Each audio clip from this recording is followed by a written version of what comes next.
So yeah, just to let you all know, this session will be recorded.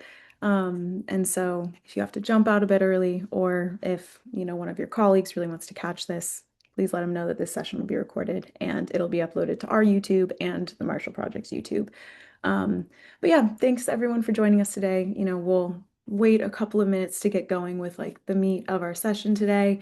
But thank you so much. We have experts today from the Marshall Project, the Data Liberation Project / MuckRock, and we also have the founder and director of Prisons Banned Books Week here today to talk about prison book bans. And we're really excited for this session, and we've had a ton of signups, and so we're excited for all of you to be here with us today. As I mentioned, it's recorded, and we'll send around the link. Look out for an email from me after this session with both the link to the recording and a link to a tip sheet with a lot of the different links that we reference in this session today and different resources as well. And if you have any questions as we're going along, feel free to throw them in the Q&A below. We'll be paying attention to them, and we'll be stopping at a couple of different points throughout our conversation today to address different questions. And then at the end, we'll also have time for questions. So yeah, don't hesitate to throw your questions in there. Um, and yeah, before we dive into the session today, I'll talk a bit about MuckRock and the Data Liberation Project. But so for a little background on me, I'm the director of training and enablement here at MuckRock, and what that means is that I do a lot of these sessions. Some of you might have seen me or seen my name pop up in your inbox before, but I do a lot of these different training series, including investigating with sunlight, which is this session today, helping Dylan out with FOIA Friday and building with MuckRock. And we also do custom training sessions. We can do those for your organization. They can be on different topics, including things like FOIA 101s, investigative skills, help with public records research and data-driven research. So please don't hesitate to reach out to me. I can put my email in the chat if you're interested in a custom training for your organization. But for a bit about MuckRock, MuckRock was founded back in 2010 to support journalists, researchers, and the public in general in filing public records requests. We have the mission of promoting transparency and civic participation. Some of you maybe were maybe attended or were aware we were just at Sunshine Fest and helped to co-host Sunshine Fest the past couple of days. So if you were there, thank you. Yeah, FOIA and find out. Dylan is wearing the shirt from Sunshine Fest.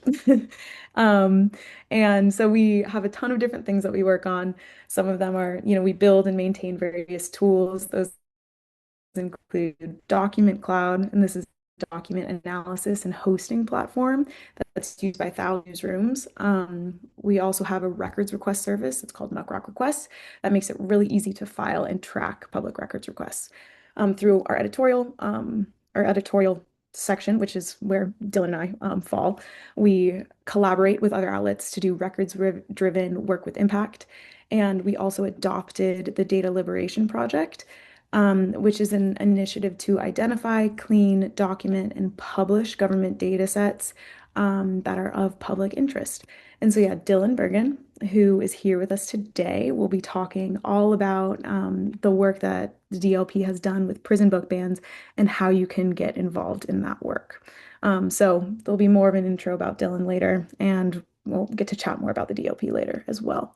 There's also the Sunlight Research Desk. This allows newsrooms to provide their communities with fact-based, transparent, investigative journalism that holds power to account. Sunlight Research Desk supports newsrooms through research support, different workshops, reporting recipes and tools, and a peer-to-peer support network.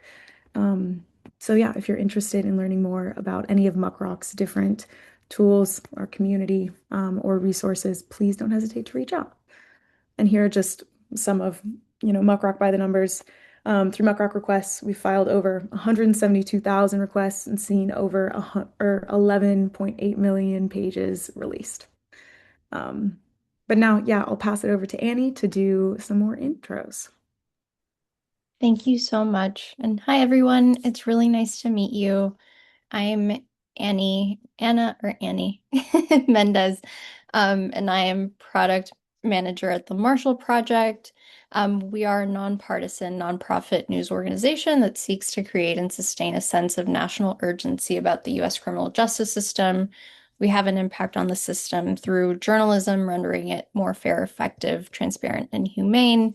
My colleague Michelle Billman is with me today, and she'll explain a little bit more about our role in this topic, as she leads one of our really wonderful initiatives, Investigate This, and we have a whole toolkit around reporting on banned books. But today we are also joined by two brilliant people, Moira Marquis, and Dylan Bergen.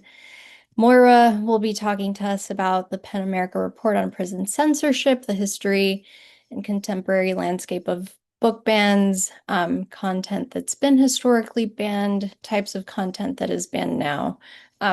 So we're really excited to jump into that. Moira is the founder and director of Prison Banned Books Week, an annual campaign that raises awareness of prisons as the largest censors in the United States. She has a PhD in English from UNC Chapel Hill and is the author of the PEN America Report, Reading Between the Bars, an in-depth report on carceral censorship. Her book, Thought Threats, Carceral Censorship in America, is forthcoming from UNC Press, and she has organized with prison book programs for almost 20 years. Um, Dylan will be joining us again from MuckRock, and he'll be walking us through a little bit of his FOIA request work. Dylan is the senior investigative and data journalist who uses data and public records to power investigative reporting with partner newsrooms. He's also the director of the Data Liberation Project, Post FOIA Fridays, which Elizabeth mentioned. Dylan was a member of the Documenting COVID-19 team, a project funded by MuckRock and the Brown Institute for Media Innovation. Before that, he was a Report for America Corps member with Searchlight New Mexico and a Fulbright Germany journalism fellow. And I'll speak a little bit more about Michelle in a second. But Moira, please take it away. We're really excited to hear more. Thank you so much for that introduction, Annie, and hi, everyone. Today, we're going to learn some interesting information about how you can uncover what prisons censor, but it is interesting to think about how and why prisons censor. Prisons are deeply security-oriented institutions. They're surrounded by razor wire. They have people with machine guns. So why is it that literature and information are so targeted? And it turns out that this practice has a very, very long history in American carceral institutions. So early American ideas of criminality before the first prison were very much informed by inherited colonial cultural beliefs, mostly Protestant, drawn from the direct idea that what you read could have a direct, it was a window into your soul, really. So people who engaged in good reading, which mostly was the Bible and a small cache of very selected Christian texts that were presumed to have the correct moral orientation. If people read those things, they were presumed to be good people. If they read other things, for example, novels, poetry, secular works of history, that was often considered evidence that the person was capable of doing harm. So just one example is this flyer from Boston in 1721, where a man was charged with killing his wife, and he was interviewed by the Puritan minister Cotton Mather, who had played a significant role in the Salem witch trials. And the condemned man's reading materials played a very significant role in the evaluation of his guilt. So Mather asked him, what have you been, spending your time these months while you've been waiting for your trial? And the man replied, I've been reading. Mather looked around his cell, saw that there was no Bible, and this was evidence that, he had been engaged in leisure reading. And in fact, the man responded that yes, he had been reading history and poetry. and this person was executed. This wasn't isolated at all. In 1772, another man convicted of rape told a minister that he had, quote, confined his reading to history and books of diversion. And this was seen by the court as an explanation of why he had committed the crime that he had committed. During the First Great Awakening, which roughly spanned from the 1730s through the 1770s, there was also a very heavy emphasis on a detained person's reading habits as indication of their penitence and their spiritual preparedness for death. So narratives from that period frequently mention what people read and drew connections between their reading habits and the actions that they were criminalized for. This continued on into American history and the building of the first prison in America, which Elizabeth, if you could advance the slide, that would be great. So the first modern prison built in America was Eastern State Penitentiary outside of Philadelphia, which opened in 1829. It took its name, the penitentiary, from the Christian concept of penitence. And as you can see from the building, it was built according to the Scottish philosopher Jeremy Bentham's idea of the panopticon. And this was a kind of physical structure that was designed to isolate people from themselves and from other people and anything that would contaminate them. So you can see that these single cell corridors extend out from a central guard tower. People were alone in their solitary cells. They couldn't view another person. They couldn't speak to anyone, but they were under constant surveillance through the central guard tower, which prevented any sense of privacy. So their actions, their words were all visible and judged by their jailers. Bibles were the only permitted reading material, and only clergy had permission to visit and speak with the people inside. They couldn't write their families. They couldn't see their families. And even the guards who delivered their food and the piecemeal work that they were expected to perform while imprisoned were not allowed to talk to them. So this was part of the whole system that was designed to, what people believed would be affect an inner transformation of a person. This ultimately proved too expensive. And in New York, where the next prison was built, people were kept in double cells, and they worked outside of their cells, but still the system really focused tightly on controlling who people could speak with, what they could read, and what they could write, including in personal correspondence.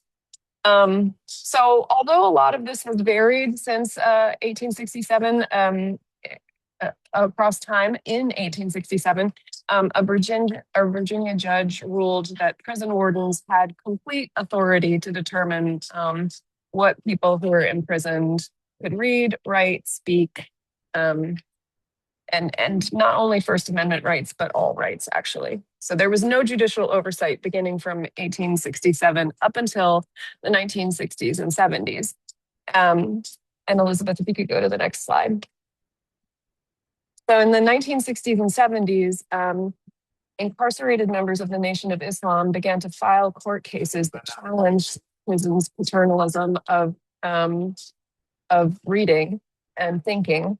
And Martin Sostre, who's pictured here and was imprisoned in New York, brought and won 5 of the most influential court cases that made it harder for prisons to deny incarcerated people reading materials. Some of these cases were based on the 14th Amendment, but most of them revolved around the First Amendment right for people to have free expression, including free religious expression, and the right to petition the government if their rights were denied. So these rulings forced carceral authorities to have some degree of accountability and allowed for a kind of blossoming of reading materials inside.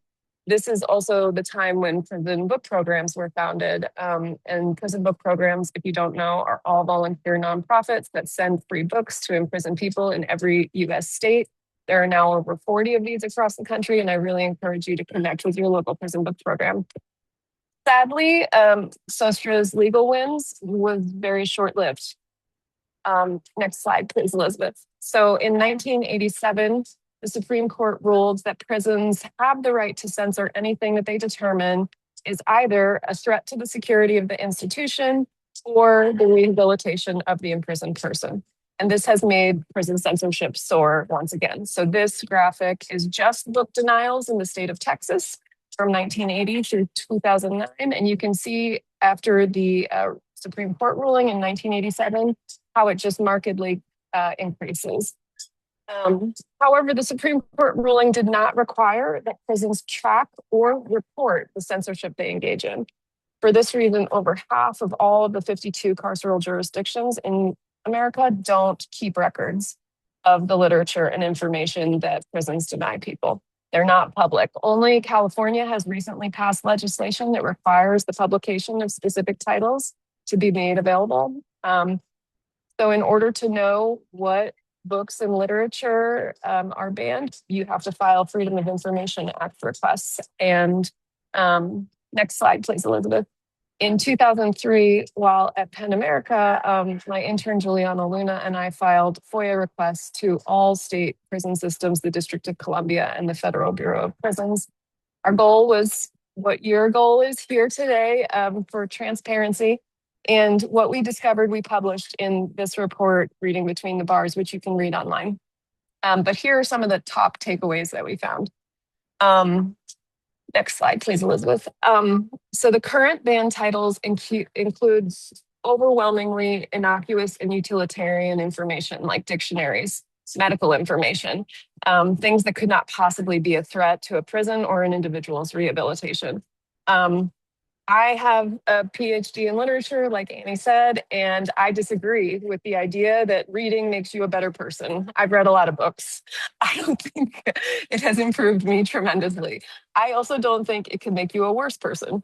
But the titles on these lists are overwhelmingly not even something that someone who does believe that reading could make you better or worse could reasonably argue would affect your character.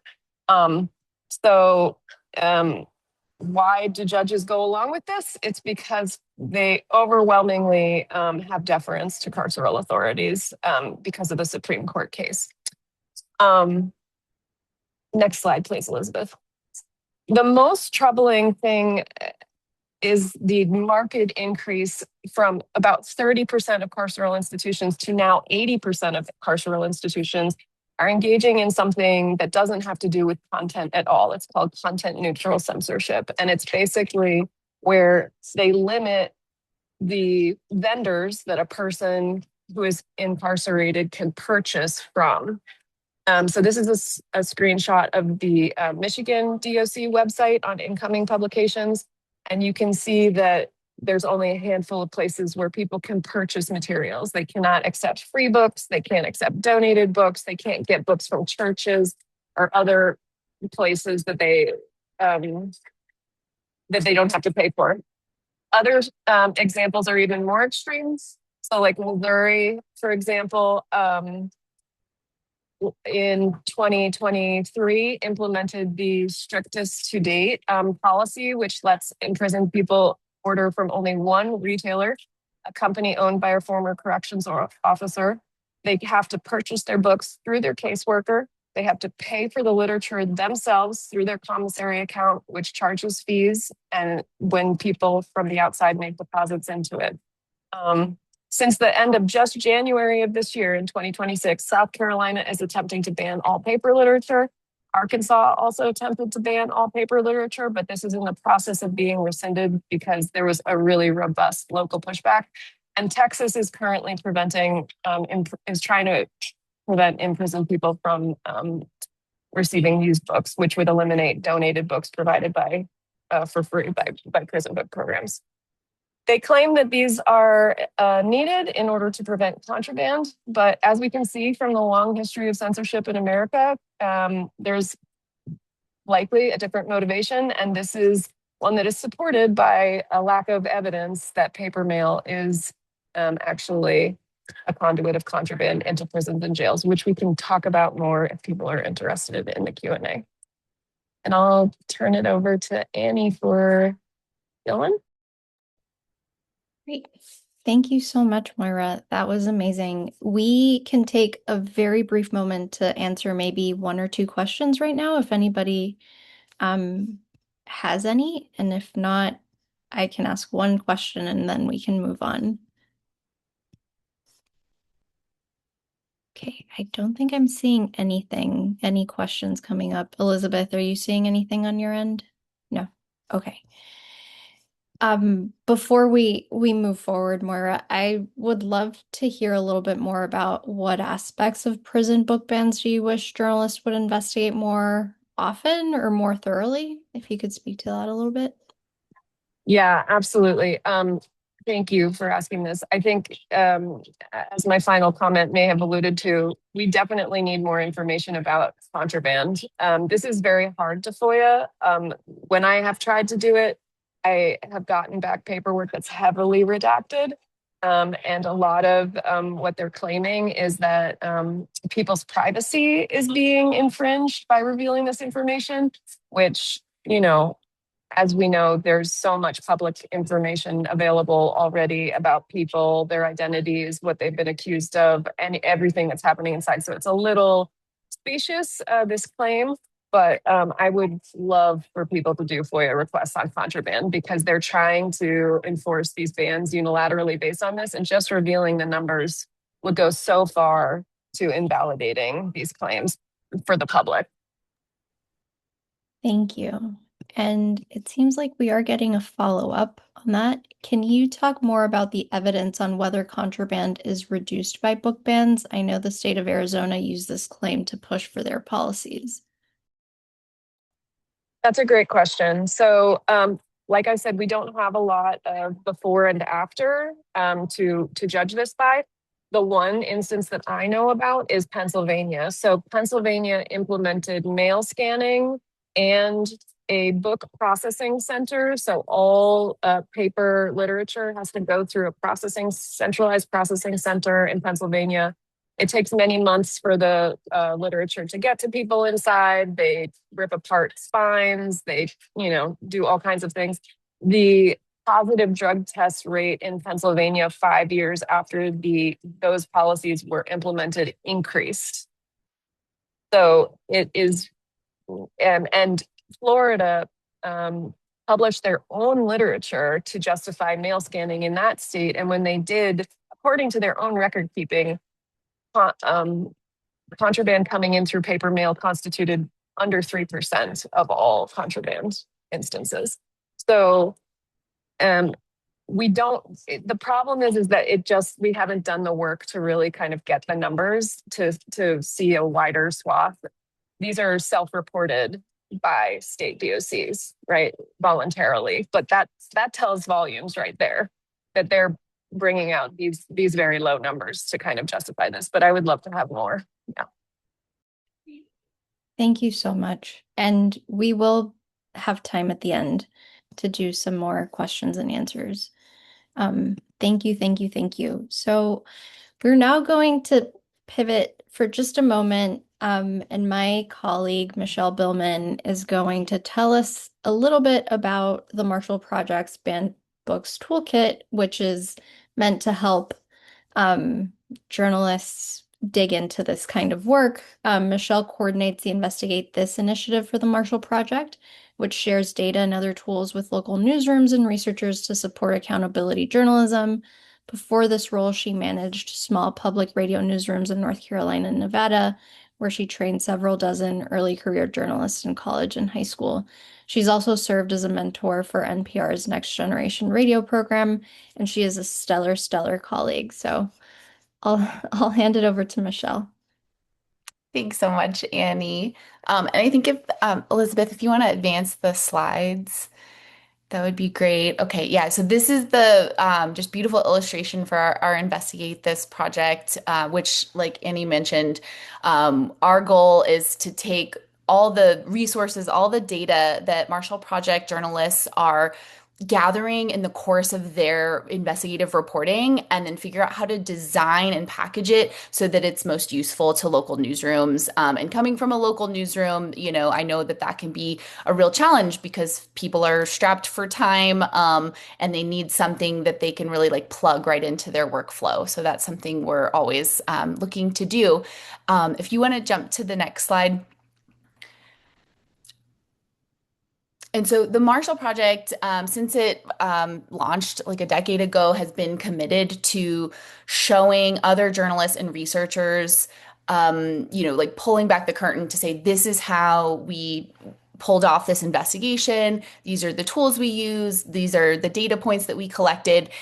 They've been doing that in various forms over the years. But in 2023, when they were investigating carceral book bans, they really sort of like leveled up in this amazing way where they created this entire toolkit to help other newsrooms and researchers figure out how to raise awareness of this issue, how to cover it, how to really dig into it.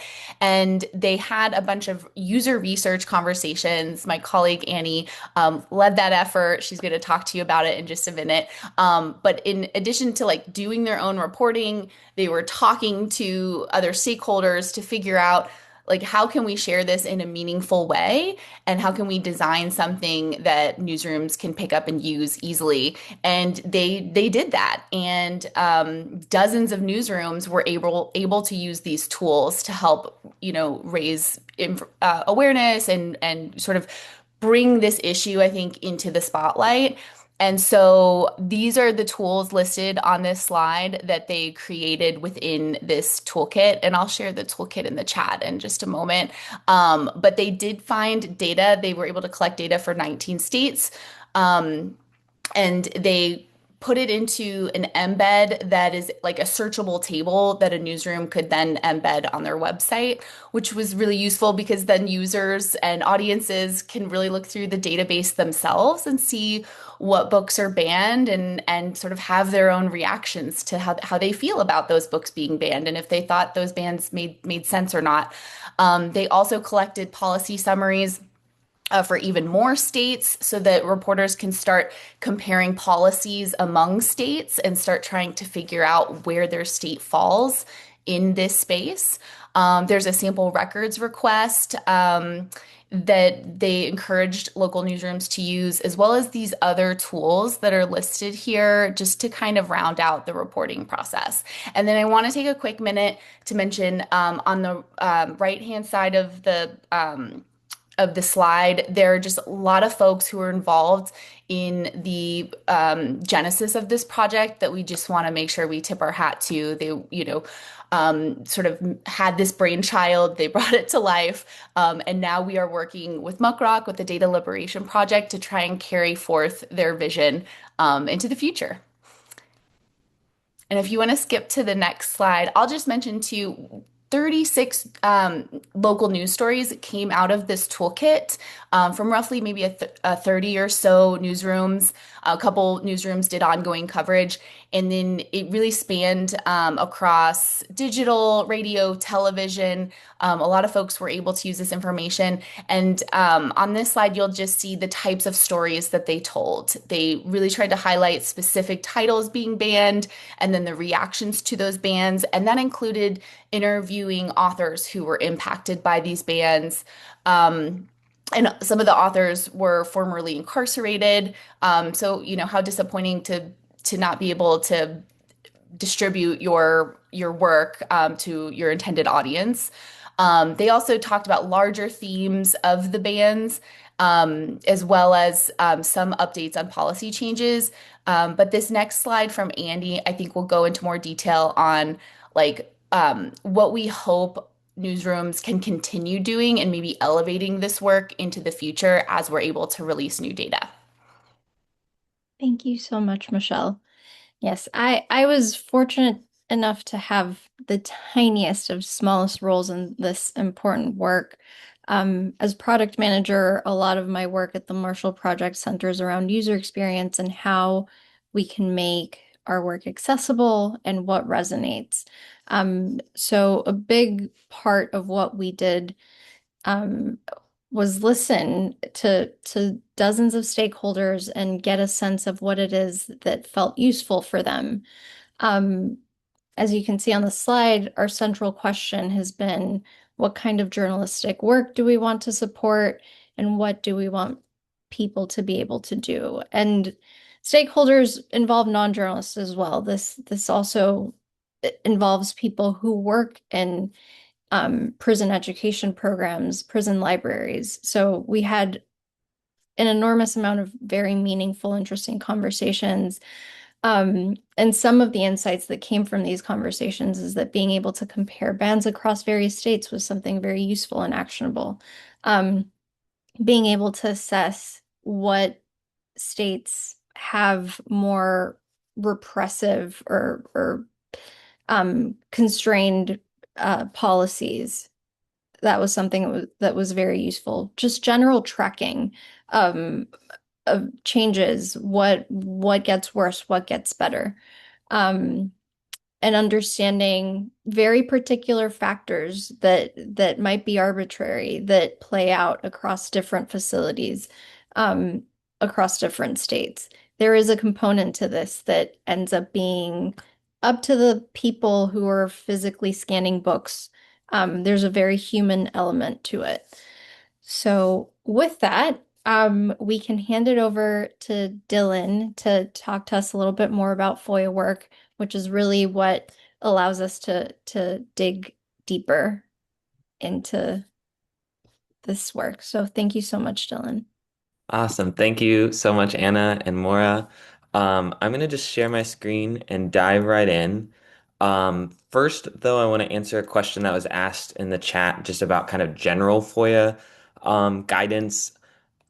What I'm going to talk about in a second maybe assumes some understanding of what public records laws are or what the Freedom of Information Act is. Just very briefly, that's the law that allows you both at the federal level and then the way that it's been modeled at the state level to ask governments or government agencies for the documents and data that they maintain with some exemptions. I've already seen some conversations in the chat about exemptions. That's where things get complicated. But if you're just wondering more broadly about FOIA and don't know a lot about the topic, you can go to this FOIA 101 page. And like we said earlier, we have FOIA Friday, which is a community podcast.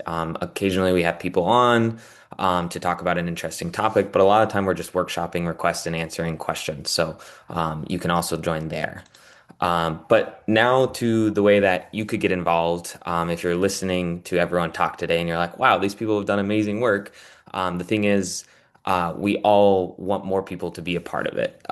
It's not something any one person can do over time. And obviously, there's so many people who are impacted by this country's carceral systems. So this is not just for journalists. This is for really anyone. And for the Data Liberation Project, we like to think of the larger group of people that participate in our work as kind of grassroots investigators. I think it's really also in the spirit of Investigate This and what the Marshall Project is trying to foster. So, yeah, you do not have to be a journalist to join the Data Liberation Project or to be a part of this. The idea behind the Data Liberation Project is that a lot of times journalists gather data that serves a public good, just like the data that we're talking about today. And then they're working on this investigation, and it could take months or years. And in that time span, that data could have been useful to people at any point there. And so the Data Liberation Project is a project of MuckRock to do something that's different than that in the sense that the sole purpose of it is to get that data and make it public as quick as we can for the sole purpose that it's useful to anyone. And therefore, again, we don't just want journalists to be involved. We want anyone who wants to file FOIA requests, who wants to help clean data, who wants to analyze or visualize data, to join in and be part of making, like we're talking about today, these banned book lists public and available to people as long as we can. So that's just a little bit about the Data Liberation Project and kind of the ethos of it. To get involved, one of the first things you can do is join us on Slack. We have a Slack channel where volunteers coordinate, talk about ideas, and plan out the different work that we're doing. So that's the first place to start. For this project specifically, there's kind of three main ways you can get involved, and I'm going to drop some of these links in the chat after. What you're looking at right now is a GitHub repository. If you've never heard of GitHub and you also don't know what the word repository means in this sense, that is totally fine. Bear with me for a second. This is a place where it's easy for a lot of volunteers that help with us to get involved. Or it's a place where that's easy for a lot of those volunteers to get involved. But if that's not easy for you, if you've never heard of these things, again, there are lots of different ways to get involved. And right now I'm just going to kind of talk about those more broadly and not necessarily like you have to know what exactly you're looking at. As long as this generally makes sense, that's enough for now. Um, so I went ahead and started filing requests for these 19 states, for prison systems in these 19 states that Michelle mentioned earlier, and we're getting lists back. Right now, we've gotten lists in all kinds of formats. And as you can imagine from the conversation more broadly today, these aren't made necessarily for the public to use them. They're not made for someone to quickly understand what's going on, what types of books are being censored, why those decisions were made. So they're coming in lots of different formats, and it's great to have them, but we want to eventually build by asking for these lists in these states and possibly more states, a way that it's more accessible for someone to explore this data. So one of the things we need help with, if you're very experienced with working with data, is extracting some of the lists from the formats, the messy formats that they're in. There's a lot of details in this repository or on this link in this page on how to do that. If you have programming experience, that's a great way to get involved. Later on, what we're going to do is get them in a format that's easy to explore for people to look through. So if you're not really interested in the programming part, but you're like, I want to read these lists and get an idea of what's going on and highlight books that I think reporters or any grassroots investigators should go to their local policymakers and ask about. That's another way to get involved. And as we get these lists into a more consumable format, if you're in the Slack channel or you're on our newsletter, you'll see some call outs about that. And that's super helpful as well, because these are long lists. And like Michelle and Anna mentioned earlier, one of the things that the Marshall Project was able to do was go back to authors or help local journalists go back to authors and say, like, hey, look, we found your book on this list. And then also ask policymakers about that. And also then just apply pressure to these prison systems to say someone is watching. You know, we've got the list. You didn't make it public. We actually read through the list. We're seeing these books. We know advanced Spanish grammar is censored on this list. Like, how can you justify that? So that's one way to get involved. And then lastly, if you're interested in filing requests, on the MuckRock site, which I'll show you in a second, we have an organization for the Data Liberation Project. You can join that organization, and you can file more requests in different states. It normally costs to file requests on MuckRock because we have this tool and then we have a support staff that helps kind of on the back end make sure requests get smoothed out. But if you join the Data Liberation Project and you're filing requests about this, all your requests are free. You're just a part of this volunteer group. So everything there is comped and you'll file through our platform. It'll look like this. If you join the Slack channel and you're interested in doing this, we can set up a volunteer group call to kind of coordinate this more so you know a little bit better what you're looking at. But just by way of example, here's one request in Florida. You can see the language I used here. You can also, if you're watching this and you don't want to be involved in the Data Liberation Project, but you're just interested in filing this request in your state or for a specific prison in your state or carceral system, you can go to this link. I'll drop it in the chat. And you can also just copy and paste the language here and put it into an email and file it yourself. All these requests are public. Again, the idea of the Data Liberation Project is that more people participate in transparency, more people push for accountability, and that all the people on this call are just trying to give everyone the tools to be a part of it and collaborate. So you can see here, Florida is one of the states that we've filed to and received data from so far. If you go back to this link, you can see the states where we've already gotten lists from, states we've requested from but haven't received yet. And Florida is one of the ones I included here just to give you an idea of also like what it looks like if you file this request and then you get the list back. You can see, for example, we got it actually in a spreadsheet form. And um, here's a list that includes both approved and rejected, which the states that I have seen have not done that. So it's actually kind of interesting to compare those two, and especially with similar titles, and you actually have dates. So just to give you an idea of what this looks like, this is one of the lists you can see. It's very long. We're still in 2023.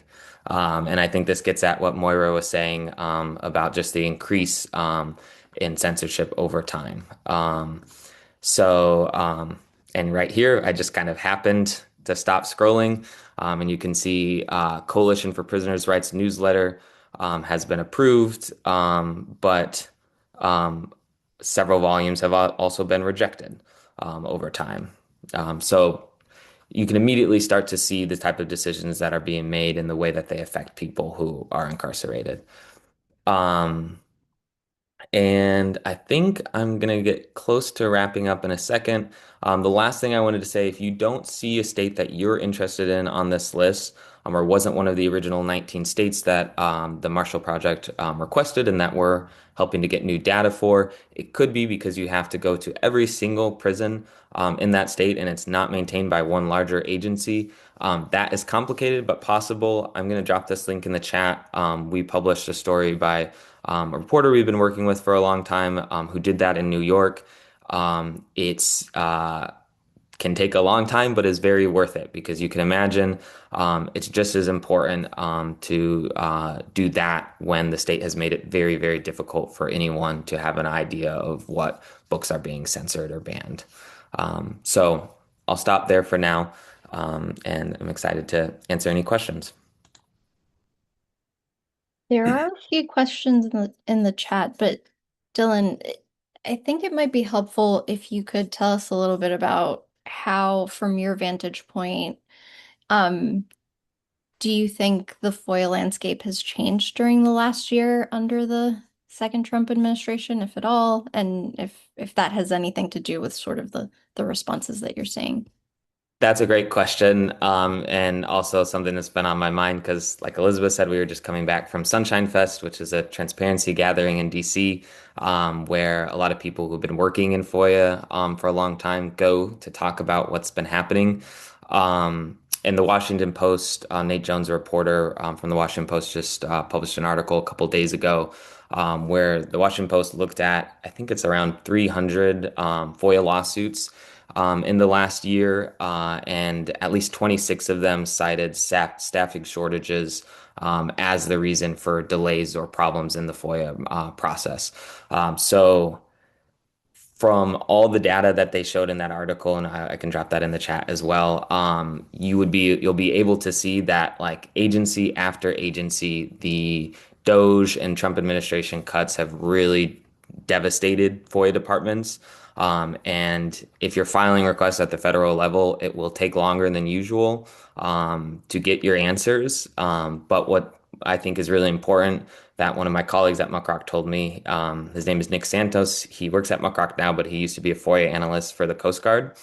I was talking to them about this this past week, and he made the point from his experience working as a FOIA analyst in these agencies that agencies don't like backlogs. And that's what's going to happen right now when people are filing requests and they just don't have enough staff to respond to requests.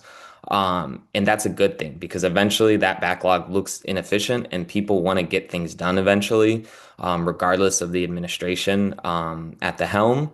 And so the thing that one should be doing right now is not stopping filing FOIA requests because there's less staff and because it'll take a long time. I know it sounds counterintuitive because you're like, well, I'm not going to get anything, or it could be years until I get anything. But for this whole law, for this whole system to continue working, people need to file requests just as they were before. And agencies need to know that they need to hire people again eventually, whenever they can do that, because people are waiting on requests and courts will compel them to respond to requests, even if they don't have anyone on staff to respond to those. So yeah. Thank you. All right. Well, I think we can jump into some of the questions that we have in the chat. There's one that might be interesting in light of some of what you just said. From Amy, curious on the overlap between the amount of carceral and non-carceral book bans along state lines, regardless of potential differences in titles. I know for non-carceral bans, the top three states are Florida, Texas, and Pennsylvania. Moira might also have more thoughts on this, but what I'm going to share in the chat is we've been working with the Trans Journalists Association for the last year, who have been filing requests related to banned book bans, which kind of goes along with this. It might be interesting for the person who asked this question as well. But then I'll pass it to Moira. So the top three states for carceral censorship are Florida has over 22,000, Texas has over 12,000, and the next state is New York, which is a blue state, and California is much less, but is still on there. Thank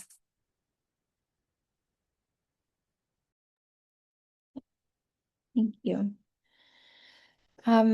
Moira, this might be a question for you. And I'll frame it in that in our experience at the Marshall Project and doing some of the listening sessions that we did as we were putting together or designing and iterating on the toolkit, was that there was which I did mention earlier, there was a little bit of an arbitrary nature to how this stuff plays out in practice. So the question we have here is, in addition to the spurious claims of morality, are there elements of meanness or cruelty involved as well? And how do you conceptualize this? Yeah, I think this is so my answer is based on conversations that I've had with incarcerated people. And as part of the research for the Reading Between the Bars, I asked over 600 incarcerated writers that PEN America has correspondence with on a regular basis to submit personal narratives about their experience of having reading materials denied to them. And some of the responses were truly just heartbreaking. Um, so it's informed by those responses as well as conversations I've had in an ongoing basis with incarcerated writers that I work with for Prison Banned Books Week and other things. As Annie kind of alluded to, the process of censorship in a prison mailroom is pretty capricious. It's an individual going through things. So just like all of us, some days we're tired, some days we're cranky, some days we're, and also it's more difficult for us to work with people who we don't like. And we may do things that are not as generous when interacting with people who, we perceive to have been ungenerous with us. A lot of imprisoned people feel that there is an element of retaliation that occurs when they file an appeal. So, for example, I just on Saturday had a conversation with the recently released Stevie Wilson, who was formerly incarcerated in Pennsylvania. He's the author of Ain't I a Prisoner Too, which is a great essay. I would highly recommend you read it. He told me 300 FOIAs in 2 years, 300 grievances in 2 years, because the PADOC was so relentlessly denying everything that was coming in for him. And he appealed it all the way up to like a central person who was not at the facility he was at, who essentially came back in a kind of rare move, came back to the facility and said, stop doing this. But on the facility level, he was like very much targeted by the staff there. So, this is supported legally. Like the Supreme Court ruling in 1987, which was called Turner v. Safley, is predicated on individual institutions, wardens' expertise, and they are empowered to make decisions that they feel are appropriate. So the wardens are not acting outside of the scope of their legal rights by denying things to individuals whom they deem to be errant in some way. But so I was very long, complicated, yes. Great. Thank you for that. It was a very important answer, so thank you for taking the time to go through it.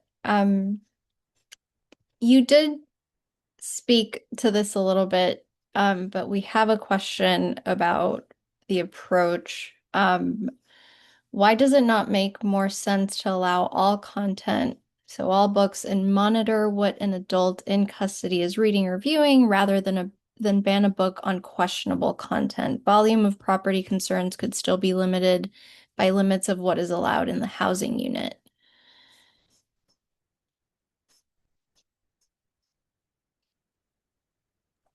I'm not quite sure what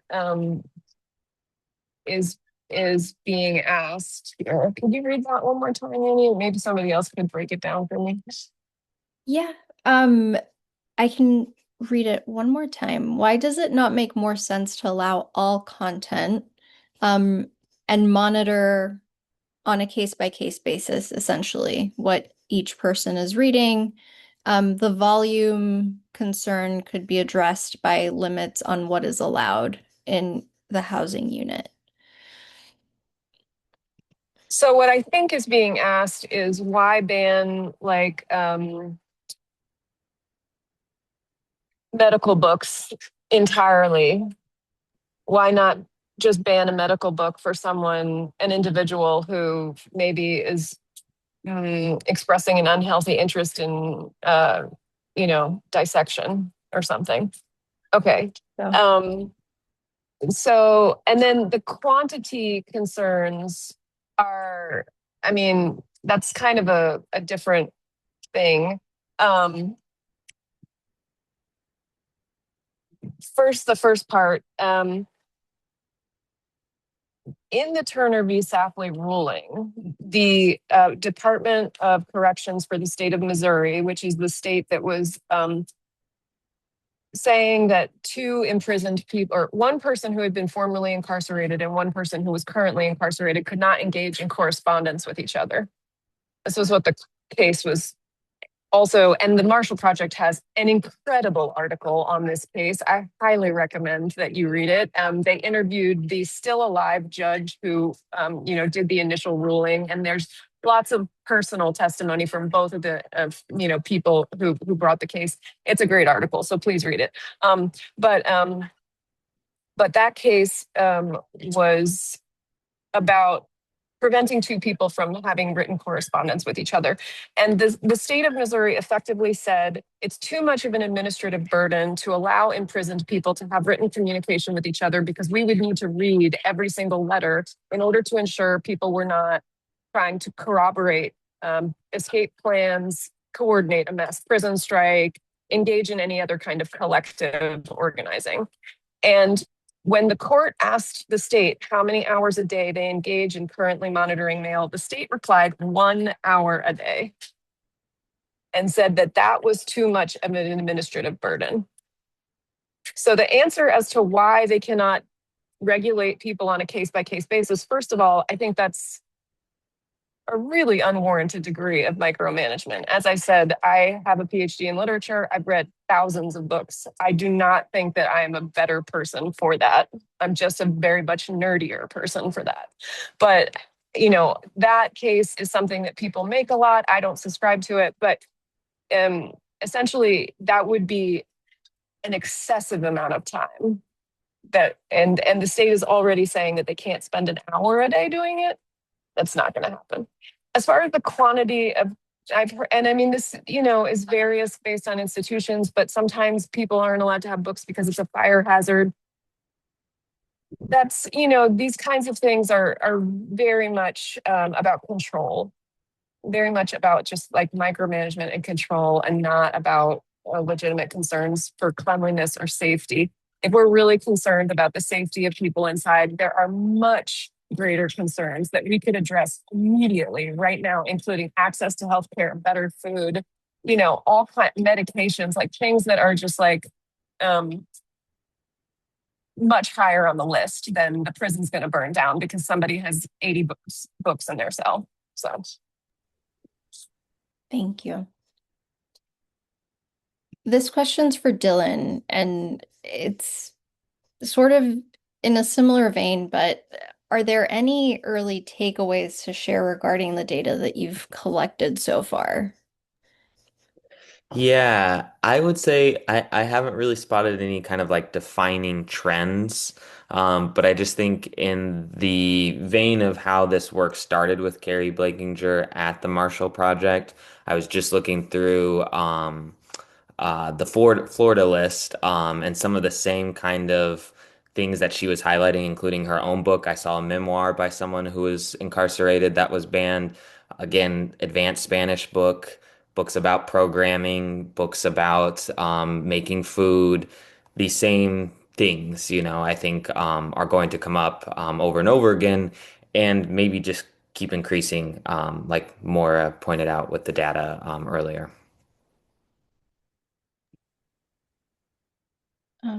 Another question that's related is which US states have taken stronger stances against book bans and could serve as models for others? And if there are any insights on how book bans operate in carceral settings internationally, that would also be great.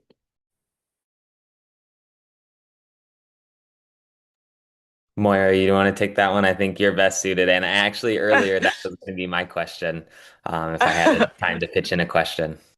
Oh, really? Oh, wow. Okay. The United States is the only place, to my knowledge, that actually bans literature for incarcerated people.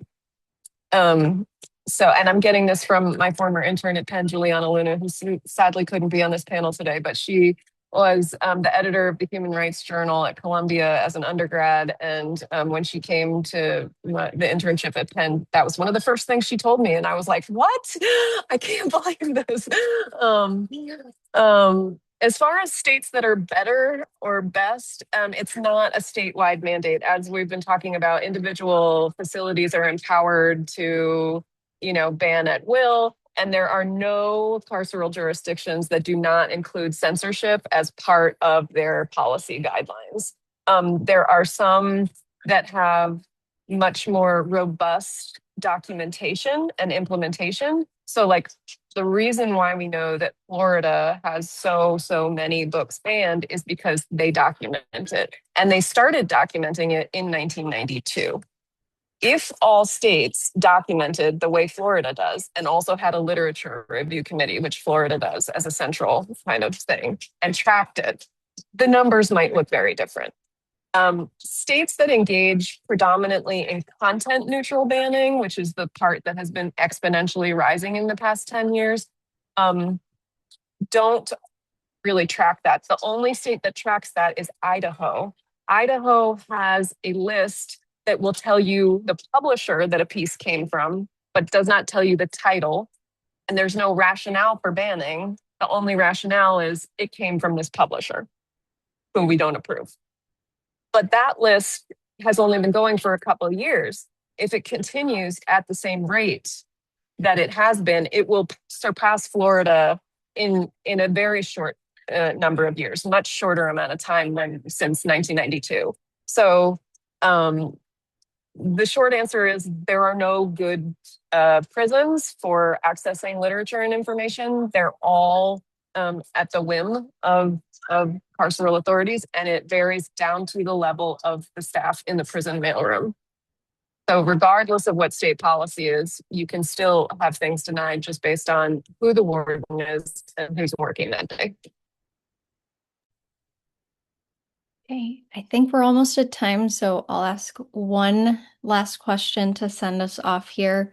But please, everyone know Elizabeth is going to share emails so that if you have any follow-ups, we can be in touch. But this is to the both of you. Do you have any thoughts on the best way to motivate the public to push back against carceral book bans? I feel like you'll both have wonderful thoughts, but probably from very different vantage points. I think one of the first things I would say as a journalist, probably one of my fundamental beliefs is that if people had the information, if people who were not incarcerated or did not have a loved one who's incarcerated who they tried to get a book to, but looked at some of these books, like the Advanced Spanish or a book about programming and knew, they would realize that large swaths of the population are being censored in this way. So I guess my fundamental belief is the transparency of it, people understanding how, just like Moira was saying, how these books can be banned in such quick and unthoughtful ways and really affect people's lives might change the way that they advocate for it or understand it or function with that information in their day-to-day lives. Yeah, I totally agree with what Dylan said, and I have the same hopes. I think maybe a more kind of dun dun dun dun point is that the what carceral censorship really reveals to us all, I think, is that being criminalized is a revocation of rights. And the right to speech, to free speech, is the First Amendment because it is the most fundamental right. If we cannot say what we think, protest when we are being treated unfairly, and grieve because we have been treated unfairly, then we're really kind of forced into complicity. We're forced into a complicity with a system that we may not agree with. And so this brings up a lot right now, I think, because people are being criminalized for things that in the past were, misdemeanors or kind of like more slap on the wrist things. If we can be criminalized for, ever increasing things, then we all risk our rights being rescinded, including our right to talk about it. And that's what happens when you're criminalized, is you cannot discuss in public things. So this is something that the Marshall Project really provides a platform for people who are imprisoned and have been criminalized and are criminalized currently to kind of share their perspective. So does the Prison Journalism Project, which is exclusively reporting and first-person narratives produced by people who are incarcerated. I think, is something that really profoundly affects us all. I don't mean to be too death knell about it, but I think it's deeply important, which is why I focus so much attention and work on it. Yeah. Amazing. Well, thank you so much, everyone. We really appreciate your thoughtful questions, and thank you to our incredible panelists. It's wonderful to hear you and to see how much you care about such an important topic. So, Elizabeth. Thank you so much for organizing this, all of you, Elizabeth, Michelle. Thank you for inviting me, Dylan. Thank you so much for all this knowledge and information, Annie. Thank you. Thank you Thanks, all. y'all. Thanks, everyone. Yeah, look out for an email with the recording and tip sheet. Thank you.